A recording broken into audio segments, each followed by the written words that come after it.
Today we're talking with Terri Lynn Thomas about her journey as an entrepreneur through writing.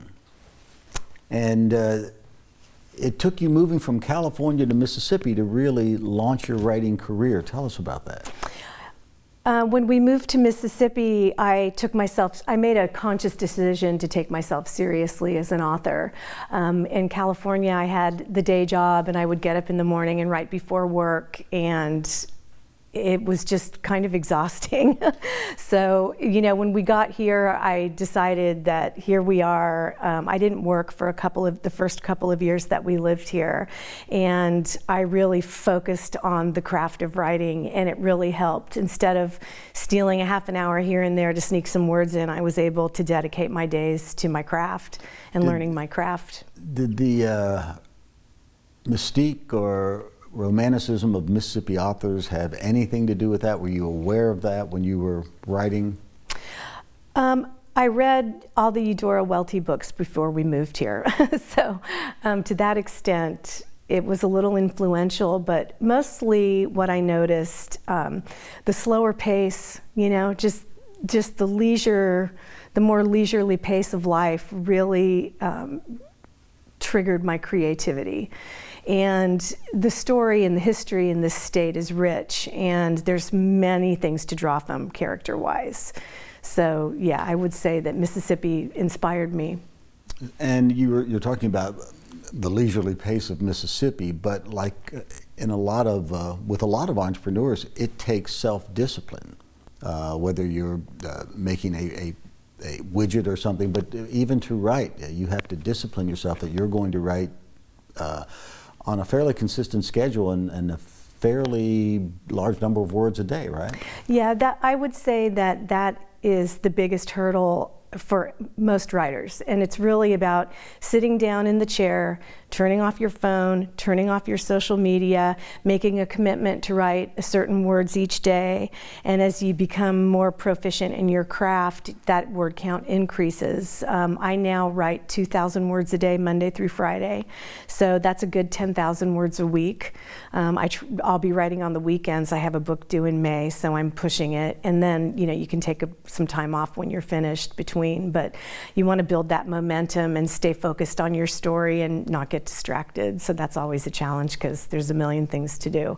And then there's the procrastination, like, okay, I guess I'll go clean out my closet instead of write, I can find a million things to do that doesn't involve sitting at the computer. And we're now in the digital age, and I guess that has advantages and disadvantages over the good old days of the old school publishing, right? Where you would send out a manuscript and sit around and wait for weeks and hopefully get accepted or then get a rejection slip in the mail. How is that an advantage or disadvantage, being able to send everything electronically now? I think it's wonderful working digitally. I think the digital publishing paradigm definitely connects authors with readers in a better way.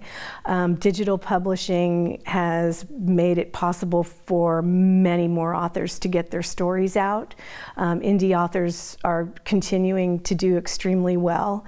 I have many friends who self-publish through Amazon and CreateSpace and do extremely well financially, but they're entrepreneurs, talking about the entrepreneurial spirit in the art of writing, and they run their own publishing company essentially. They pick their covers, they write their cover blurbs, they reach out to bloggers, and they do all the social media. And I made a conscious decision that I didn't want to do that business end of it. I like staying home and writing the stories and then handing my prose off to experts to get it marketable and get it out to my readers.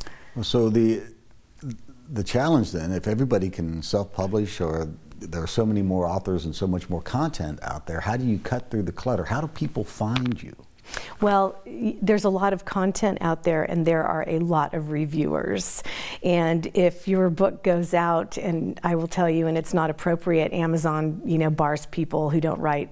It has to meet a certain expectation. It's all about algorithms and things that I don't understand. The digital content, honestly, to find your readers is a challenge for everyone. Being very genre specific is important, knowing what you write and trying to write the best book you possibly can. I'm really lucky with the editing support. I'm with HarperCollins in London, and I've had 3 editors. I've been with them since 2016, and their editing is phenomenal, and they really know how to help me make me a better writer and help my story be the best story that it can be. How did you get together with them? I randomly wrote a novella and responded to a Twitter submission call. And I got another rejection, another feather in the cap. I collect them. And then randomly, several months later, the acquisitions editor reached out to me and said, could you turn this into a novel? And I said, sure. And they said, can you do it in 2 months? And I said, sure. What was I thinking? And I did it and turned the book in, and that became The Silent Woman, my first Cat Carlisle mystery. And you weren't aware that it was getting traction as it was happening in real time, right? That's correct. My husband and I were on vacation in Colorado, and the book released in April, no fanfare, whatever. I didn't pay it much attention because I was writing the second book in the series. And we were camping in Colorado, and we checked into a condo, at the end of our camping trip, and the book had actually hit the USA Today bestseller list. So I log on to Facebook, and I've got, all these friend requests and all this buzz around my book, and someone messaged me and said, you realize you're on the USA Today list this week, right? And it was a pleasant surprise. And then after that, things just kept building. You find your readers, and social media allows you to connect with readers. So I can reach people who read my stories and talk to them regularly, and it's fabulous. So you have your first successful book. Does that give you any more leverage in negotiating margins or profits, or how you present your books? Yeah, the contracts are pretty standard. I didn't need an agent, which is a new way of being in the publishing world. The contracts are pretty standard and straightforward, and there's support. I hired an attorney to help me go over it, make sure I understood it. But that organically changes. So, at some point I may try to exploit that. But well, this is the fun part. Let's meet some of the characters, okay, and talk about some of your books. Okay. You can choose, and we'll just go through them. And okay, I'll just go through them quickly. So the first book I wrote this is the book called The Spirit of Grace. This is a Gothic ghost story, I would say. It's set in San Francisco in the 1940s during the Second World War. I wrote 3 books in this series. It features a woman named Sarah Bennett.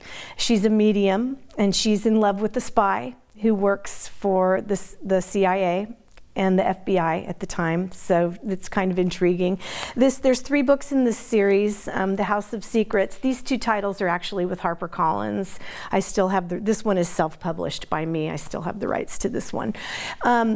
And these books, the Sarah Bennett mysteries, were my nod to the wonderful Gothic mysteries that I read when I was in my 20s, in my teens.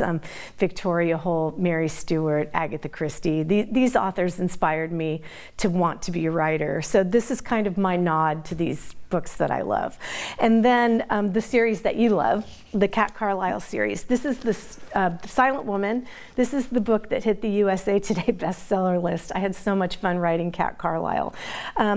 These books are set in the UK during World War II. The first book in the series takes place in April of 1937. Cat is a reluctant spy. She gets roped into spying against people that are expectedly working for the Nazis. Those books were really fun.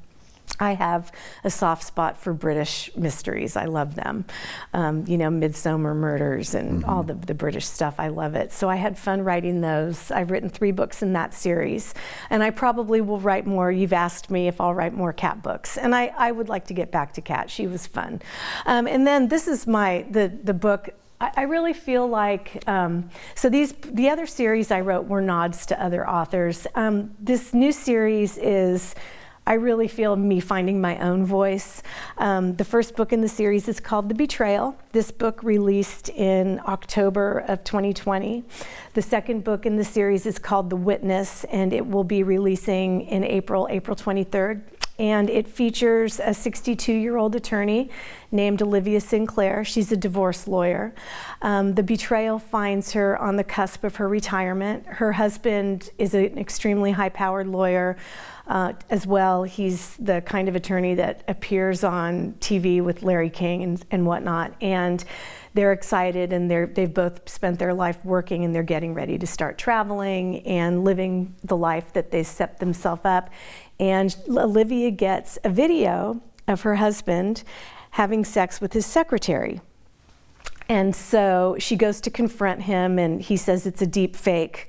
And then the secretary turns up murdered, and someone's framing Olivia for the crime. So the first book is her clearing her name. And I've got 2 more books in the series, and I have several more planned. It could probably be a 10-book series. So I'm looking forward to bringing the rest of those stories out in the world.